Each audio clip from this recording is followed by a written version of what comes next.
Now to other stories. After more than 60 years of unbridled borrowing, Ghana is back again at the IMF's intensive care unit receiving treatment. In this captivating journey, JoyNews' Isaac Kofi Ajay recounts the historical backdrop behind Ghana's over 6 decades of mammoth public debt.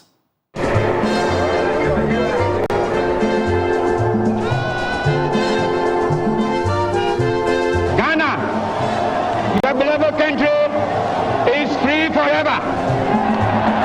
Ghana, we now have freedom. Ghana, since independence, has struggled to manage its debt. And it has been one constant feature in almost all our engagement with the IMF and development partners. Our struggle to manage our debt has been a bane on this country. So you'll find that right from 1965, when Ghana first approached the IMF under the watch of Dr. Kwame Nkrumah, one of the reasons we cited was debt unsustainability or ballooning public debt. Since independence, a year has never gone by without Ghana's public debt burden generating news headlines. The problem is that historically, we always hit a roadblock where we just have to go and beg our creditors to forgive us. We've not been able to figure that out. Ghana's dependence on commodity exports never ended, and as prices surged, this generated more willingness for lenders to give loans off the back of a growing economy. We thought that we could borrow our way through debt, and here we are today as though we needed another epic like yesterday. By 2015, Ghana's economy was in trouble, hobbled by widening current account and budget deficits, rampant inflation, and a depreciating currency. Credit dried up as interest rates rose and banks' bad loans piled up. We suffered some crises. The global financial crisis was one, which was 2000, 2008, 2009, when Professor Mills, came in. And then we had the single spine challenges. And then the disruption in gas supply, from Nigeria, which gave us that word, Dumso. We think it's non-performance, but that was the cause. And then we waited 2-3 years, and it wasn't being resolved. So we decided to do the badges and the other things. The fiscal became a bit shaky, right? But we were confident that we could do it homegrown. But by the time we went to Sinchi and looked at the policies and the rest, we realized, that it was going to be difficult. And then as, was the case, the development partners also decided that, they didn't think we could handle this problem ourselves, which is part of the markets also, where you borrow sovereign money and the rest. They look to the IMF, which is a lender of last resort. In March 2020, the unexpected happened. The COVID-19 put spokes in the wheels of Ghana's economic trajectory. A lockdown, a term that was alien to the country, surfaced and placed a temporary halt on economic activities. COVID-19 was an exceptional pandemic that affected economies all over the world. So Ghana is not the only country that got affected.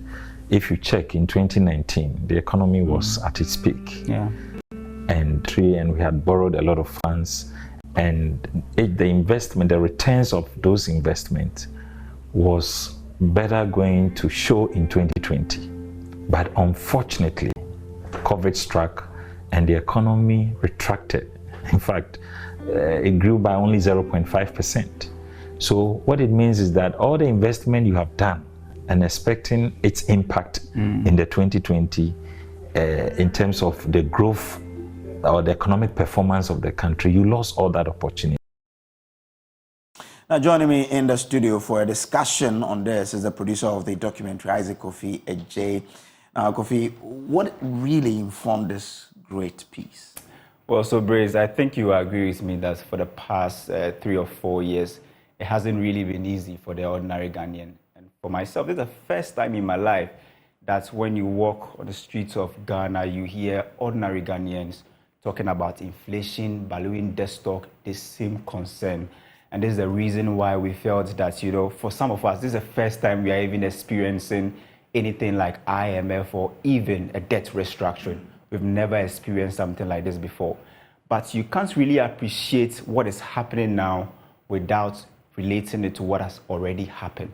So this informed our decision to put together this beautiful piece, a documentary titled A Nation That Begs, tracking Ghana's over 60 years of, unbridled borrowing. So that's actually what... I mean, the title is really striking, A Nation That Begs. And we are blessed with all the natural resources we have as well. So you tend not to understand why we go cup in hand begging.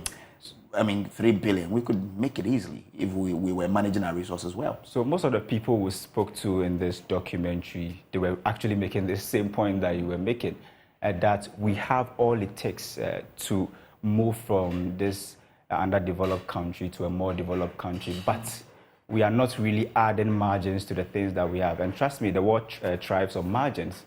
And so if we are not doing that, it means that we'll be kept in a different basket whilst the rest of the countries will be in other baskets, cruising. We are not doing things right. What should we expect on Monday? Well, expect nothing but the best. And, the documentary is airing at 8 p.m. On TV Monday. And then in the morning, it will be aired on the Super Morning Show as well. In this documentary, we spoke with, Professor Godfred Wapquin. There's also Bright Simmons, all giving us independent views.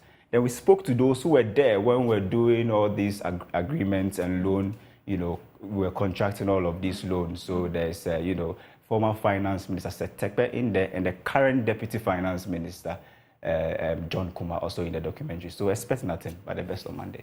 Okay. And it airs on Monday. Absolutely.